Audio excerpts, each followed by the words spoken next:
Welcome to the Risk Reversal Podcast. I am Dan Nathan. That's Guy Adami. That's Stuart Sopp. He is the co-founder and CEO of Current.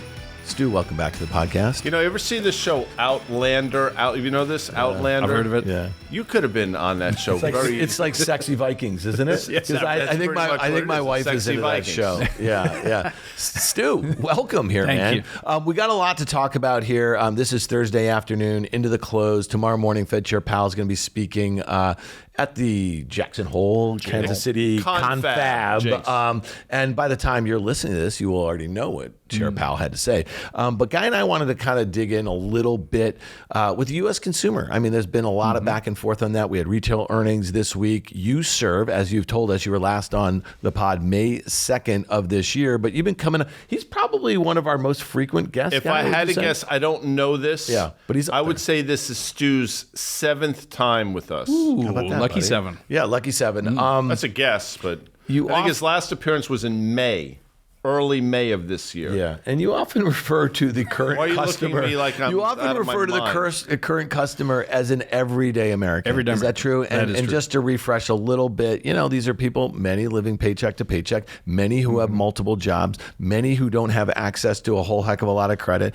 Give us a sense on the state of the consumer of the everyday American. Yeah, it's a good place to start. So this year, we haven't really seen too much in spend difference. Remember, our consumers, our customers are living paycheck to paycheck, so they live in a sort of perpetual recession anyway, so trying to make ends meet. And the way they do and flex that is with more jobs. So that's been happening, more gig economy jobs, trying to fill up the personal balance sheet. So when you think about like some of these retail names like Walmart and Target, you know, Target lost its CEO, bad earnings on Walmart, and also I would tie this to PPI. We were paying a careful attention at Current on the PPI. It's obviously a lot higher than everyone thought.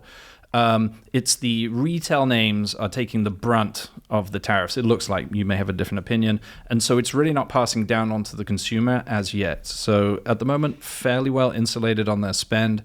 Would remember also the current customer is working at these companies like Target and Walmart, and we haven't seen an appreciable churn number from payrollers or anything like that. So at the moment, I would say sheltered from our core customer, but like definitely keeping an eye on some of these numbers. What percentage of the population, not that you have, but your type of customer is? What do you put that at, ish? Yeah, 38 to 48 million. 38 to 48 million, which makes it a roughly 13%-ish, 14% of the population. He's quick math. He's good with the math. He's good with the maths, as You know, I say And that about 30% of the working population, right? So 150 or something like that. And I say that because you just said something, you say a lot of interesting things, but you said they're living in a perpetual recession. Yeah. And over and over again on CNBC and all the different networks, there's always this debate. Are we in one? Are we going into one? Yeah. Where are we? And what I've said and what you've just basically verified is for, again, 35 to 45 million of our fellow citizens, they're already in it. That's right. And for a lot of people, they wish it was only that bad because for some people, they're having to make decisions that are making in the 1920s, 1930s. So what's the disconnect? I mean, between the have and the have-nots, that gap, it just continues to sort of widen out. Yeah, I mean, we saw it with ZERP, right? It was like the big asset bubble that sort of separated the have and have-nots. So that has continued, right? So house prices have like done a one-shot moon climb. Of course, there are certain areas, Airbnb areas around the country that have come off, but really totally unaffordable, right? I think it was the average age, came out this week, the average age of home ownership is somewhere in the 50s, early 50s. So obviously, it's totally unaffordable. So housing, house price, housing stock have just moved to a level that no one can really get to. So I would say that's the driving dynamic of this population. We have 94% of our customers rent, and that's an 18 to 45-year-old. So there's like tons of people at 30 to 45 who are still renting. Right. Now, the labor market still seems to be intact, although, you know, depending on where you look, things seemingly are, I don't want to say fracturing, but you definitely see some areas of concern. Yeah. For your customer, that has to be top of mind constantly in terms of the job market. So again, the importance of the job market, you'll hear how robust it is, but my sense is for a lot of people, I would use the word tenuous at best. Yeah, I think, well, we've had that sort of BLS problem, right? So in the Biden era into the Trump era, there's been revisions that haven't made sense on a sort of go-back basis, and then we had this big catch-up. Long story short, is the job data right? This is a big question, I think, for the market. I suspect some of these leading indicators are pointing towards more job losses, mainly in white collar, not in the blue collar yet. So I think for our population, our customers, I think, again, still insulated. I will say this, our growth has been insane. We've rocketed this year and last year. And so because we offer a lot of liquidity between paychecks and it's affordable banking, you could also say that's a symptom of some form of stress. Correct. Right? It's like, okay, current's doing really well, and they're acquiring hundreds of thousands of customers a month. That's good for us, but also what is it saying about the economy for a lot of people is that maybe they do need money between paychecks. Let me ask you this. How are people finding you? Is it, I would imagine, given what you just said, it's largely word of mouth. Like, where are you going? Where are you going? Where are you finding this? Help me out. Is that accurate? Yeah, there's a decent percentage on word of mouth, organic and referral, like something like 40% of our growth. It's big for us. Network effects are real for us. We are primarily in paid social. So we're really big in TikTok, YouTube. We're the biggest financial brand in TikTok, I think. YouTube influencers, and obviously the usual paid social channels. So when it comes to like recall unaided awareness, like a brand that everyone would know, we don't really have that yet. And that's the opportunity for Current over the next couple of years, is to do more TV, to do more out of home, to become more of a household brand as we'd approach like an IPO. Who have you seen that's doing a good job at that? Like, is there it doesn't have to be in your vertical. I think Chime's done a really good, obviously they're just IPO'd. Price is a little below the IPO today. Maybe we'll skim over that. But they have done a phenomenal job at being top of mind and being a perceived ubiquity of a financial services company. I think they've done a great job, but they have spent $20 to $30 million a month on it. Yeah. So well, obviously you've been up there to Fast Money. We're at the NASDAQ, and Guy and I get to meet a lot of companies that go through there, potentially, choosing between them and the NYSE when they're going to list and go IPO. And, one of the things that I say, and I know a lot of folks like you in the private, space and primarily tech, and I know Guy does also, you just mentioned something that I think is really important. If you are, a private tech company and you're performing, let's say, the way you do, and I'm not trying to get a mandate to take you public, but, one of the best things that you can do, again, if you're consumer facing, is go public and ring the bell at the NASDAQ and let companies or let consumers start seeing you, in and around the financial, news network and that sort of thing. And I just think it is something that I think a lot of people underappreciate, because there's a lot of private tech companies out there, fintech companies, that sort of thing. It's just kind of hard to bust through, like you just said. I mean, people have to spend tens of millions of dollars to just kind of get their name out there. One of the things you said on the labor market, and especially for your clients or your customers, is gig economy sort of stuff. We just got a lot of reports from, DoorDash and Cart and Uber Eats. It sounds like actually doing pretty well. And, I wonder if these are just becoming A, staples rather than discretionary, but B, this is something I noticed. You live here in New York City. You look like you kind of DoorDash things pretty often.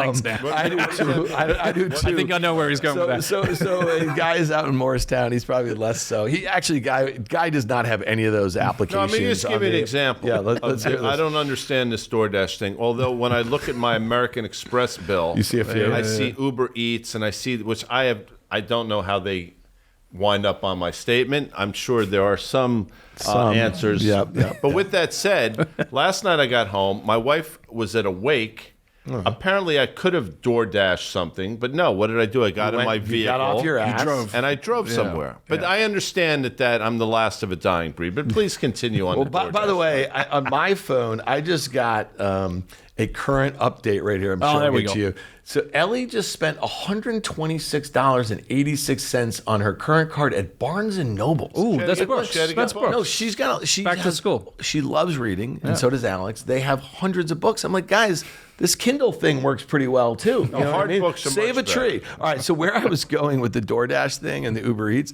so I'm like sitting on my couch one day. My brother and his wife are in town with their 2 kids from Boulder. This is like a month ago, and we Uber eated something. You know, we're all lazy. We got some pints of ice cream or something later at night, and that's not something guys ever done.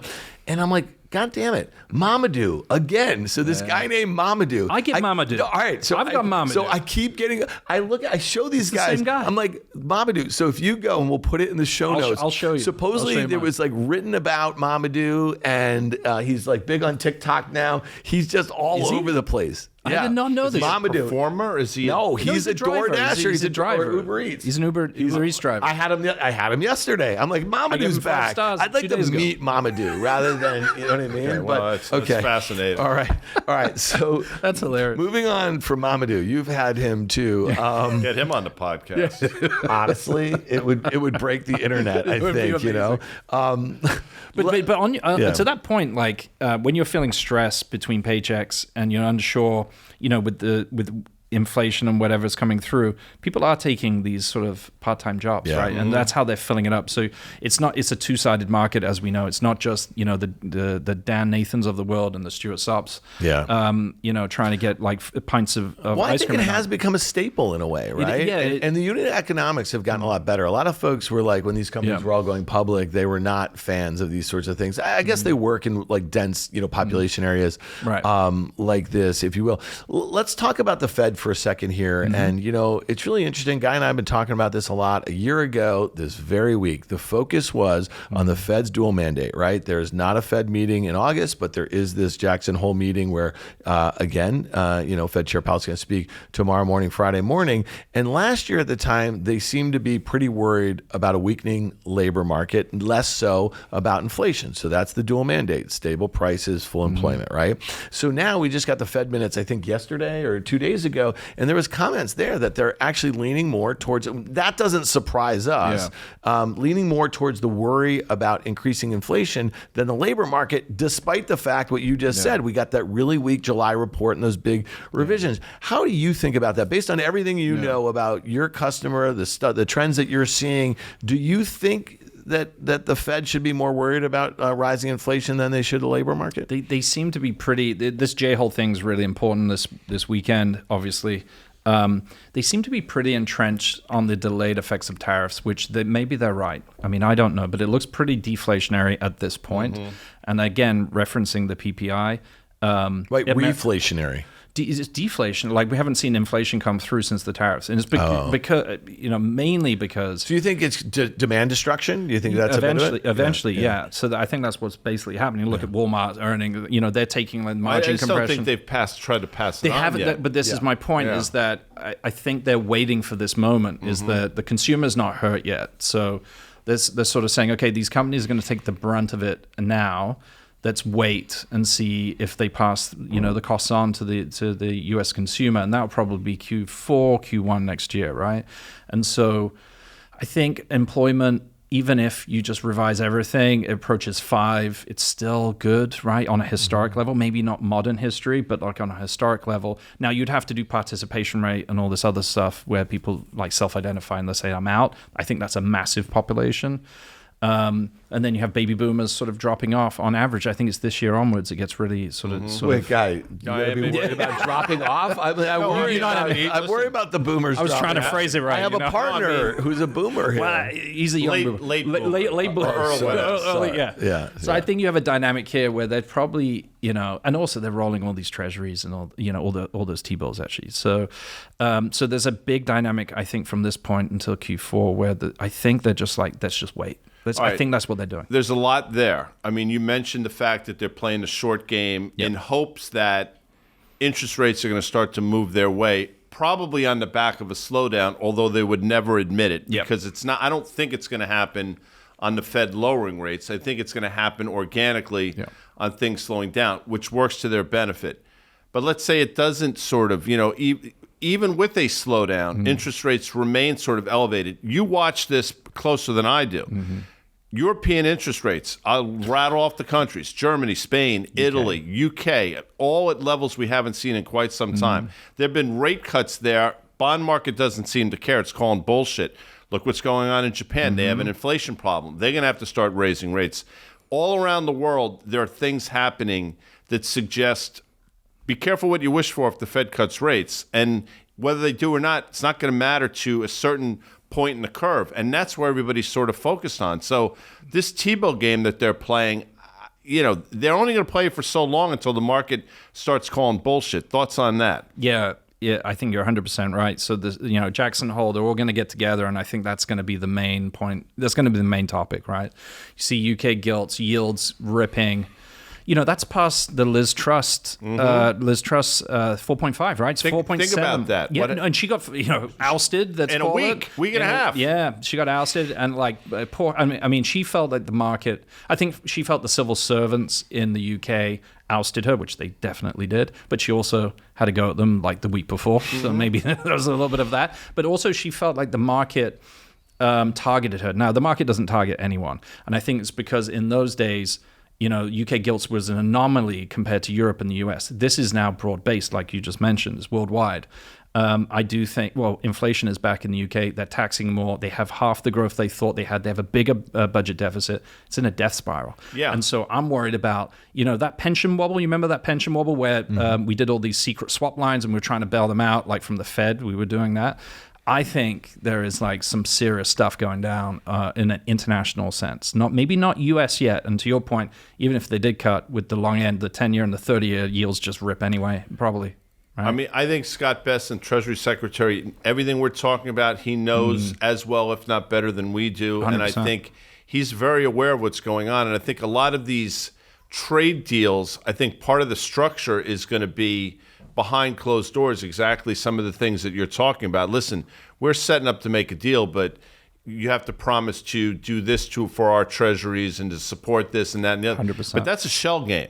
Yeah. I mean, that is a total shell game. How long does it last kind of thing? That's what I'm asking, because to me, the equity markets hinge on this conversation we're having right now. I agree. If I was to guess recession for the US, I think recession in UK and Europe, I'm really bearish on the UK for all sorts of dynamics. It's just, I wouldn't be long the FTSE myself. It's a great long short would be S&P long, FTSE short, right? In my view. Well, so let's talk about the UK for a second and see if we can draw some comparisons to what's going on here. So, after Brexit, I think, the UK was looked upon as an unreliable, former partner. Is that fair to say? And 100%. They lost a lot of industry back to the continent and the like. And so, it seems like they're very focused on being a hub of innovation, and they're just having a hard time attracting capital, attracting talent and the like. How do you see it? You've been over here for a while. How long have you been in the U.S.? 13 years. 13 years. Yeah. With what's going on here in this second Trump administration, we're obviously pulling back from a whole host of international alliances and the like. And so I just wonder, do you see any comparisons to what's gone on in the UK to what might be going on here? And I know it's early, but we're in the midst of a trade war where we first went after our two biggest trading partners, which happen to be two of our best allies, which happen to be on each one of our borders here. And we don't have a framework with them. So I'm just curious. And then you think about NATO and a whole host of other things. And really, the Ukrainian situation is interesting because, you had Zelensky come over here with basically every prime minister of European nations trying to impress upon the administration that this is really important. And obviously, if the geopolitics stuff goes wrong in Europe, then the economic stuff's going to go wrong too. Yeah, it'd be terrible. There's a lot there. Is Britain the same as the US because of the Brexit thing? We're pulling back from our trading partners? I don't think so. As much as it pains me, Britain, the UK, is a very poor country compared to the US. Also, we're not denominating world currency in pounds anymore. Last time I checked, it's now dollars. And so as we know that, maybe we'll go back. So as we know that's a big tailwind for America. America is a absolute powerhouse and also the biggest consumer economy in the world. 70% GDP of this country is consumer. And so everyone including China, needs to sell to America. That's a very unique position that the UK does not have, right? So I think what Trump's doing, not to get political, is just recognizing the position in the world and just bullying people into it, right? So I think that's probably I'll say this. I bring everything back to sports. I know you probably watch the football over there in the United Kingdom. Thank you. Yeah. Yes, it's called football. Yeah. I've got a fantasy league right now, and I'm 5th. Out of how many people? 7. That's not, so if you lose, do you have to wear like some crazy outfit? We were trying to work out what the penalty would be, and I said the penalty should be enlisting in the U.S. Army. Well, that's rough. That's not a good.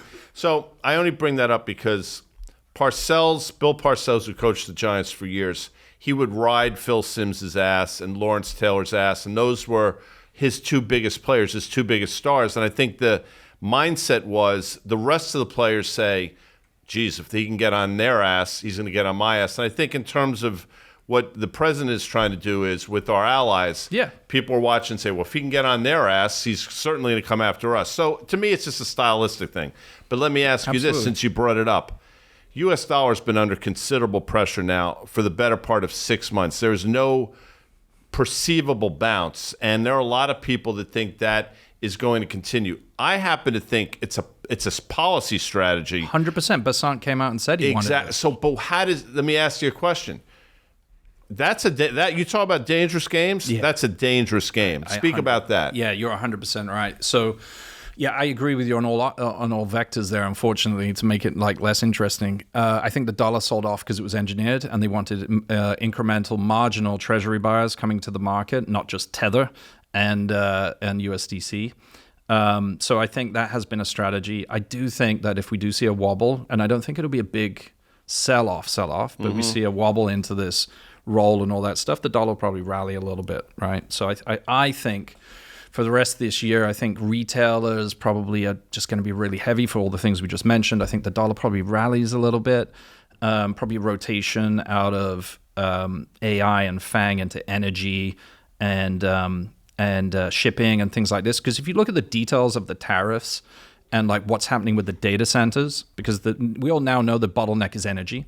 We've all seen brownouts in New Jersey, I believe. Electricity prices are really, really high.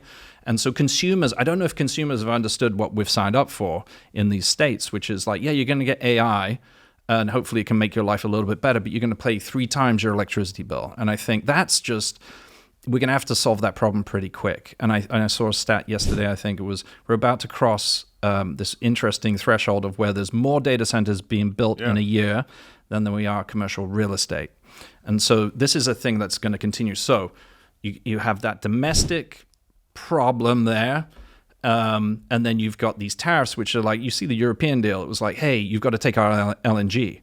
Well, we need the LNG, right? We don't know we need it, but we do need it. And so there's going to be this tightness in nat gas, I think, tightness in oil, and tightness in supply and the infrastructure of that stuff. And I think that's where the opportunity for investing is a little bit. Okay, you just talked about investing opportunity. What you also just talked about is inflationary pressures coming, right, and in the form of energy, because everything people have no idea. You just said it. They have no idea what's coming in terms of their energy bills. That's right. And it's coming to a theater near you without question. This winter. So I bring this up because, again, we talked about what's inflation, jobs, right before our very eyes, and I know you watch this very closely. It's something we talk about. The gold mining stocks have finally figured this out. And for years, the gold mining stocks, or at least the participants, were saying, gold, the underlying commodity, we're not playing this game. We've seen it too many times. It's going to fail. We're going to get holding the bag with these equities.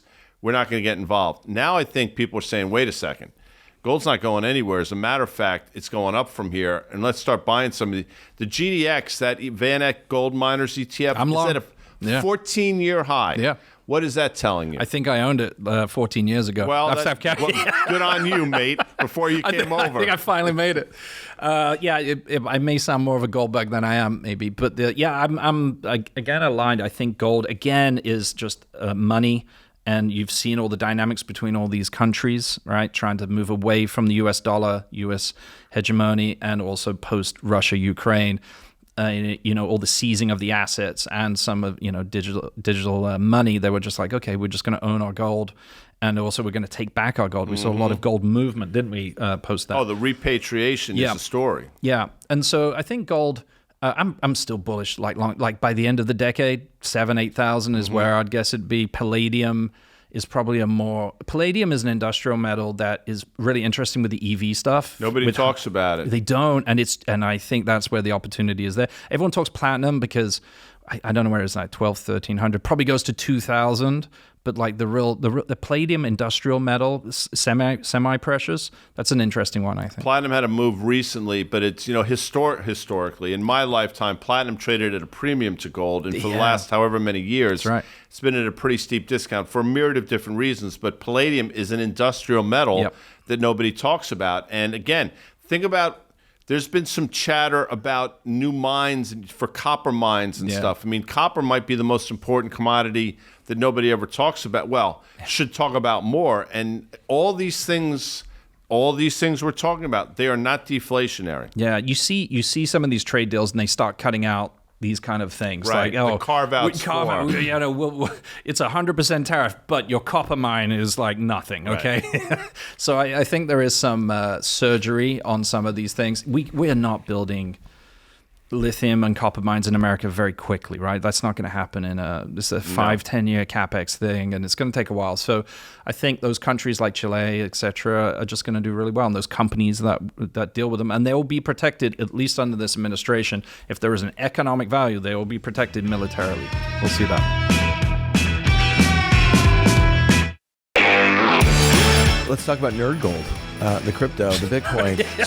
So give me a sense of how you're thinking about stable coins. Like, how does this affect what you guys are doing? Is it something that you could see a pillar of your business? I mean, is it important, the rails or the similar? It feels to me that there's like a bubble in stable coins. I don't know why the world needs like thousands of stable coins. It seems like it's making more things more complicated than less. And the argument here in the US is like, do we really need them? I mean, is it that expensive to move money? Is it that much quick? I just don't understand. Maybe it makes sense for the unbanked world, but that was the big case for Bitcoin, and Bitcoin is not a currency. No, it's more of an asset. Right. Yeah, it's a good question. I think stable coins, because a stable coin has a treasury behind it, which basically buys U.S. bonds, and we need someone to buy U.S. bonds. It isn't China.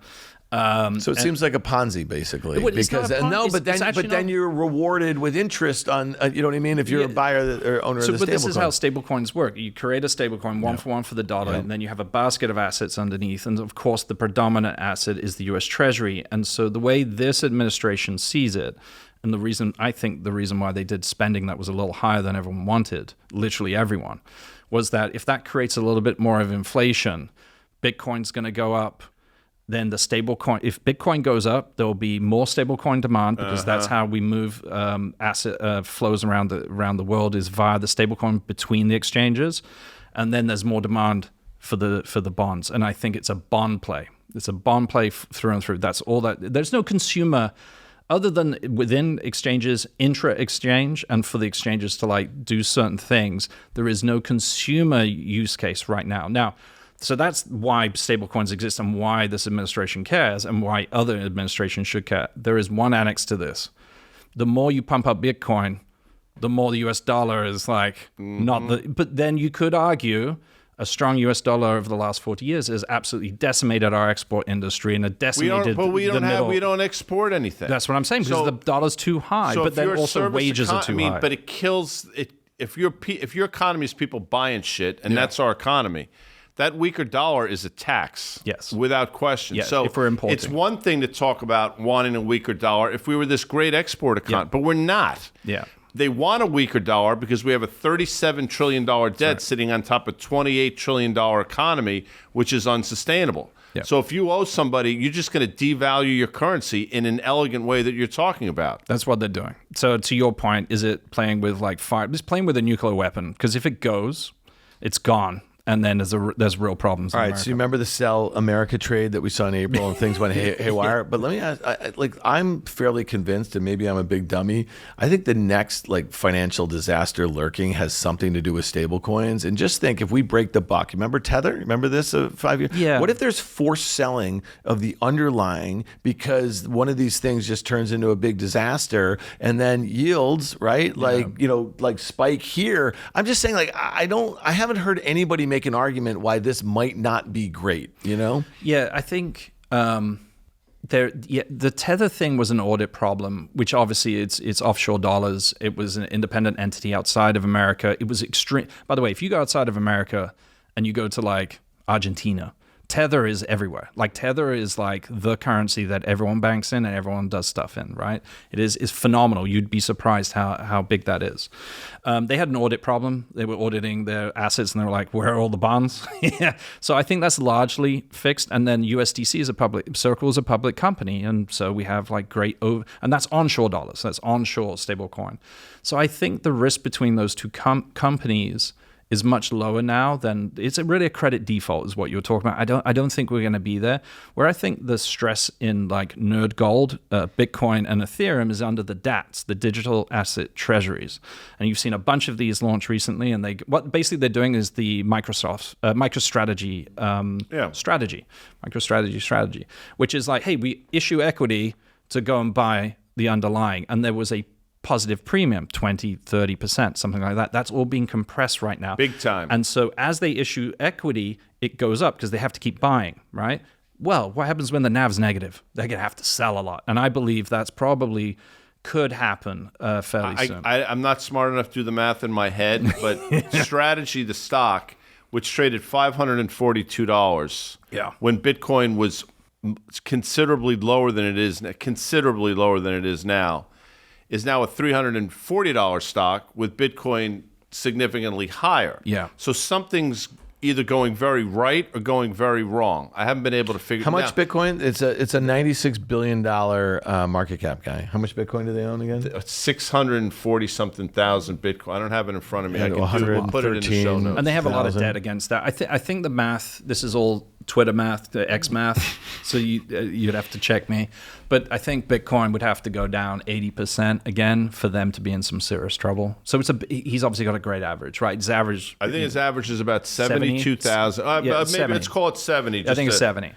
But it needs to go down to 20 for him to be called on a bunch of stuff. Oh, really? Yeah. So he's pretty well protected. It doesn't mean it couldn't do it, by the way. Well, he's protected in terms of that. He's not protected in terms of what the market might start doing. 100%. With his equity. 100%. Yeah. So he may be forced from a governorship. And there might be a fiduciary thing where the board just go, listen, man, we got to get rid of some of this. So real quick. So they currently have, I was pretty close.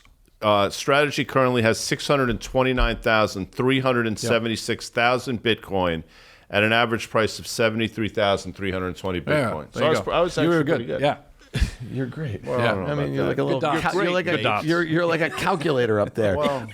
So one of the things that strikes me, and listen, all the power to Michael Saylor. He's been very transparent, at least from what we can tell, about what his intentions are, what he is doing. I think a lot of folks will find issue with, the asset in which he is using as the vessel, right, to continue to buy the Bitcoin. And you just mentioned there's 5 different types of debt. They couldn't sell any more equity, and as long as Wall Street was allowing them to issue that, he had the opportunity to do this. The thing that strikes me again, and this goes back to the stablecoins, it's the same guys in the ICO craze of 17, 18. It's the same Web3 people, what I mean, in 2020 and 2021. And I just don't know how it doesn't end the same way. And you can talk about Circle, and you can talk about these, institutions that you can take them to the bank. These are great credits, you know what I mean? But it also means that there's going to be so many scammers. And when the scammers and the schemers, when things start to break down, there's ripple effects. And we saw that, with Tether.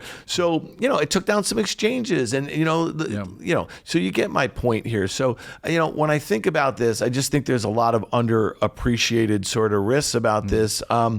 again, what do I know about all this stuff? But, at the end of the day, it's a $2.5 trillion, market cap. It's like, it's equal to Google or something like that. And a lot of people think it's headed to where gold is, which is roughly, I think, $20 trillion. So let me ask you this before we go, since you're... And I got one last question. Private markets. You talk about valuations and stuff. I mean, they sort of fly under the radar of everything. But this is another thing that you watch pretty closely.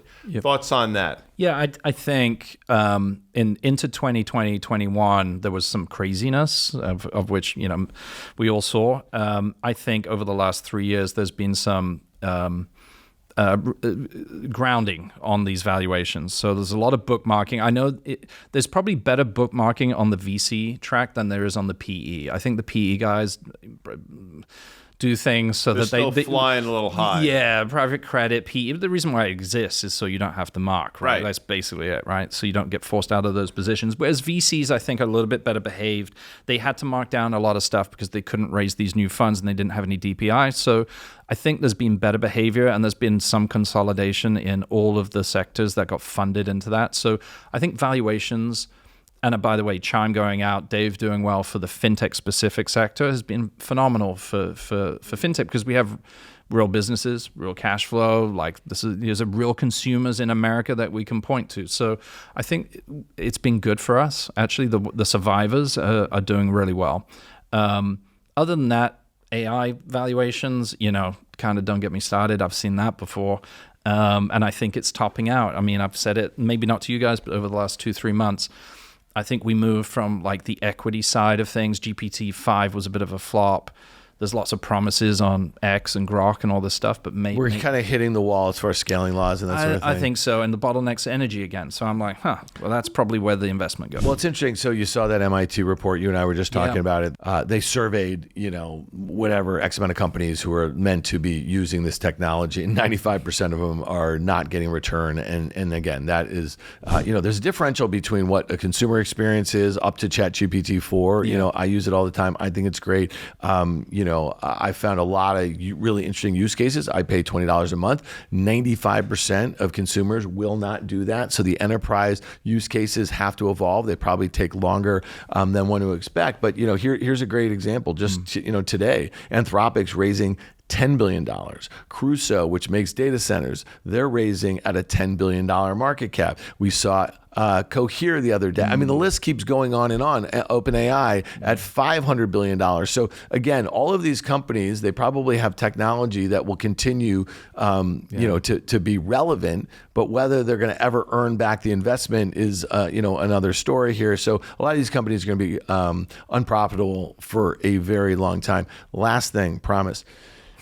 How are you guys using generative AI? We've been talking about it, and Trevor's come on a lot. And we've been, where have you gotten the benefits of? Is it the workloads on the data centers and your access to the models, and maybe your customers not seeing it, but these are important processes that are maybe making you guys more productive and delivering a better product at the end that maybe the customer doesn't even see? Yeah, it's more company focused. So we've obviously got a pretty new data backbone compared to most companies, right? Great data governance, great classifications, all clean. So we've been able to utilize some of these AI wrappers and also productivity tools quicker than most. So it's been like, force multiplier for the company.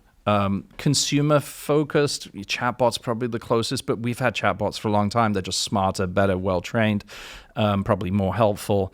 I feel like, if I was to stand back on this AI thing, eventually, are these companies going to be funded by the consumer? I think if you get to GPT 6 or 7, and it is truly better than anything else like option pricing, are you going to sell that to hedge funds, or are you going to make a hedge fund? If you could build a company that has a more efficient widget thing, distribution channel, do you sell that? No, you keep it. And so I think there's going to be this laws of diminishing returns that the consumer angle gets over time, and there's going to be this B2B, maybe even conglomerate type looking thing from these big AI companies. Because to your point, Dan, you can't get that money back from the consumer. It's not going to happen.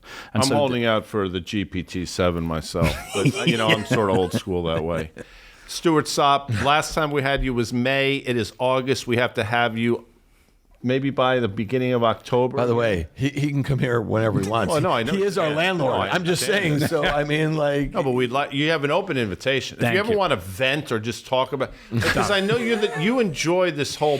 Like you're a geek like me with this. Like I see your eyes. He's a huge geek. Get big when we talk about it. I love geeking. I mean, we're sort of tinfoil hat wearing dudes, but we're not wrong either. We're not talking about UFOs yet. For our next podcast. Yep. All right, Stuart Sopp, thanks for being here. Thank you.